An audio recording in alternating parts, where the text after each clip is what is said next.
Bapak, VT saya banyak loh yang mengungkap tentang hutang negara, ya. Bahkan kalau saya live, saya selalu bahas tentang hutang negara. Ya, mungkin Bapak yang tidak paham tentang hutang negara.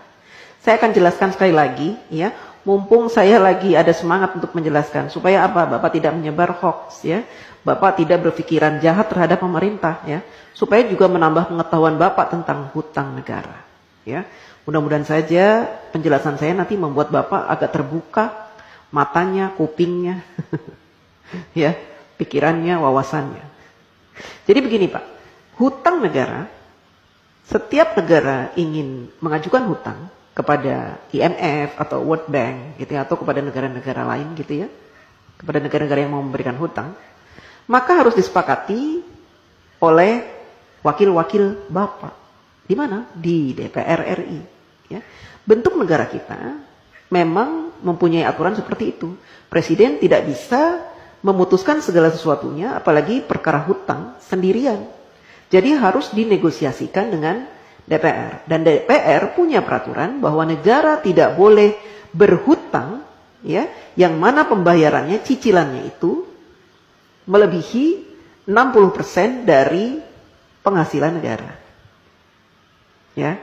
Nah, saat ini sejak Bapak Jokowi menjadi presiden, hutang negara kita itu tidak lebih dari 35%. Artinya jauh di bawah batas maksimal berhutang yang ditentukan oleh DPR RI, yaitu 60%. Artinya apa? Kita masih berada di ambang aman. Ya.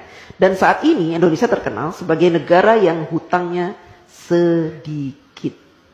Dibanding dengan Jepang, Amerika yang sampai 200% dari PDB-nya, Jepang sampai 210%, kemudian negara-negara lain, ya, bahkan tetangga-tetangga kita, Singapura, hutangnya itu banyak Pak. Berbeda dengan kita. Kita hutangnya sedikit.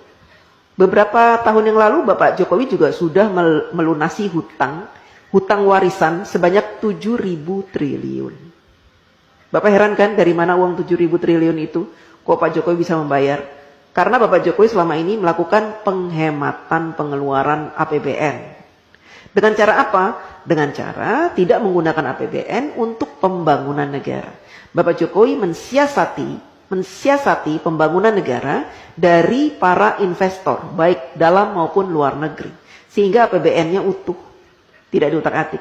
APBN yang ada khusus digunakan untuk kepentingan rakyat seperti subsidi, kemudian bansos, BLT, PKH dan sebagainya itu Pak. Ya, Bapak harus tahu.